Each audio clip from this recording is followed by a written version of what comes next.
चुनयोंग दक्षिण कोरिया के सबसे प्रसिद्ध डॉक्टर हैं।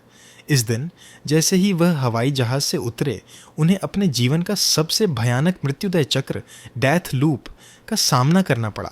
हवाई जहाज में जब जुनयोंग अभी अभी जागे थे, तब कोई असामान्य बात नहीं हुई थी। उनकी बेटी ने उन्हें संदेश भेजा और शिकायत की कि वह पूरे दिन काम में व्यस्त रहते हैं और आज जब वह हवाई जहाज से उतरेंगे तो उन्हें अपनी बेटी के जन्मदिन पर ज़रूर पहुंचना चाहिए। जुनयोंग अपनी बेटी का जन्मदिन फिर कभी खोना नहीं चाहते थे, इसलिए वह हवाई जहाज से उतरते ही पार्किंग स्थल की ओर भागे। लेकिन रास्ते में अचानक उन्होंने देखा कि एक छोटा लड़का जो मिठाई खा रहा था, उसकी गले में अटक गई थी। परिस्थिति गंभीर थी, इसलिए जुनयोंग ने तुरंत बिना सोचे समझे मदद करने का फैसला किया। जैसे ही लड़के की स्थिति स्थिर हुई, जुनयोंग धन्यवाद स्वीकार करने से पहले ही पार्किंग की ओर दौड़ पड़े। क्योंकि जुनयोंग अभी अभी संयुक्त राष्ट्र चिकित्सा विभाग से बच्चे को लेकर आए थे। जैसे ही वह हवाई अड्डे के द्वार तक पहुंचे, एक बड़ी संख्या में पत्रकारों ने उनका इंटरव्यू लेने के लिए घेर लिया। जन्मदिन की जल्दी में उन्हें केवल कुछ शब्दों में जवाब देना पड़ा। उनकी बेटी टीवी पर यह लाइव इंटरव्यू देख रही थी और वह गर्व से भर गई थी। वर्षों से पिता उसके जन्मदिन पर मौजूद नहीं थे और आज वह आखिरकार उसके साथ जन्मदिन मना पाए। जुनयोंग ने कार ली और हाईवे की ओर भागे।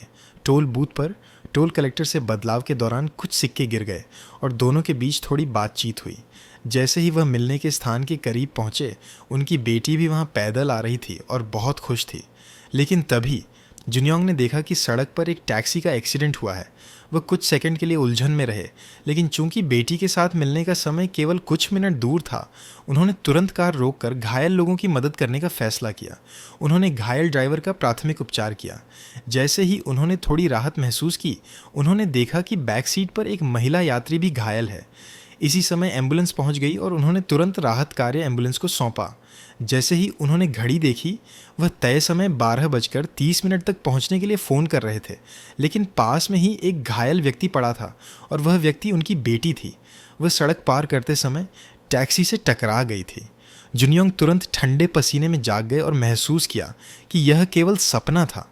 हवाई जहाज़ अभी उतरा ही था, लेकिन जुनयोंग ने महसूस किया कि कुछ सही नहीं है। एयर होस्टेस सिग्नेचर मांग रही थी। सहायक ने डेविड से सिग्नेचर लिया।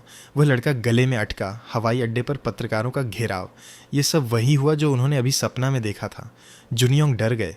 उन्हें चिंता थी कि उनकी बेटी के साथ कुछ गलत हो सकता है। उन्होंने तुरंत कार चलाई और हाईवे की ओर भागे। टोल बूथ पर वही लड़की और जुनयोंग की ठंडक कई गुना बढ़ गई। बिना पैसे वापस लिए उन्होंने पूरी तेज़ी से कार चलाई, लेकिन वह सब फिर भी देर हो गई। वही नारंगी टैक्सी, वही बर्फीली ढलान पर पड़ी उनकी प्यारी बेटी। जुनयोंग फिर से सपना से जागे, लेकिन अब वह जानते थे कि यह कोई सपना नहीं है, ये उनके परिवार का वास्तविक मृत्युदय चक्र था। जुनयोंग ने बिना कुछ सोचे तुरंत पार्किंग की ओर भागे। बेटी को फ़ोन नहीं लगा, संदेश भेजा, पर वह नहीं सुनी। पिता होने के नाते जुनयोंग हार मानने को तैयार नहीं थे। वह हर संभव तरीका अपनाने लगे, लेकिन हर बार देर हो जाती। वे अपना सिर छोटिल कर लेते, दीवार से टकराते, फिर भी समय पर नहीं पहुंच पाते।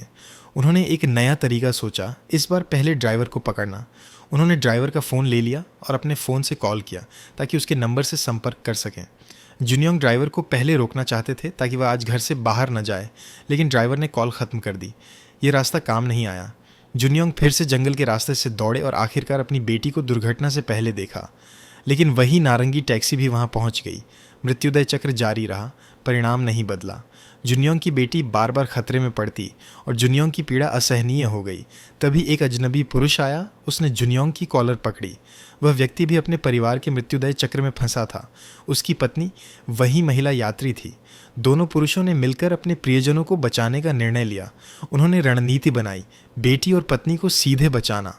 लेकिन पत्नी ने पति की कॉल नहीं उठाई क्योंकि दोनों ने हाल ही में झगड़ा किया था। जुनयोंग बार बार कॉल करते रहे। इस बार उनकी बेटी ने सुना और पार्क में पहुंच गई। पुलिस ने टैक्सी को खोज लिया, लेकिन टैक्सी भाग गई। जुनयोंग पार्क में अपनी बेटी को कॉल कर रहे थे और टैक्सी तेज़ी से उनकी ओर बढ़ रही थी। जुनयोंग ने अपनी बेटी को सुरक्षित किया, लेकिन मृत्युदय चक्र अब भी जारी था। उन्होंने देखा कि ड्राइवर का पिछला व्यवहार और नफरत चक्र का कारण था। ड्राइवर का बेटा 3 साल पहले मर गया था। जुनयोंग और अजनबी व्यक्ति अब समझ गए कि यह एक असाधारण मृत्युदायक चक्र है जिसे कोई रोक नहीं सकता। फिर भी उन्होंने हार नहीं मानी और अपने प्रियजनों को बचाने के लिए प्रयासरत रहे। इस बार ड्राइवर को पहले बचाया गया। ड्राइवर जागा और जुनयोंग ने विनती की कि वह उनकी बेटी को छोड़ दे। ड्राइवर ने देखा कि जुन्योंग की बेटी उनके बेटे का हृदय प्रत्यारोपण कर चुकी थी। ड्राइवर ने अंततः क्षमा किया। तभी वही टैक्सी तेल रिसाव के कारण विस्फोटित हो गई। ड्राइवर ने अनजाने में लड़की को बचाया। अब सभी पात्र बदल गए और समय का चक्र रुक गया। मृत्युदय चक्र समाप्त हुआ।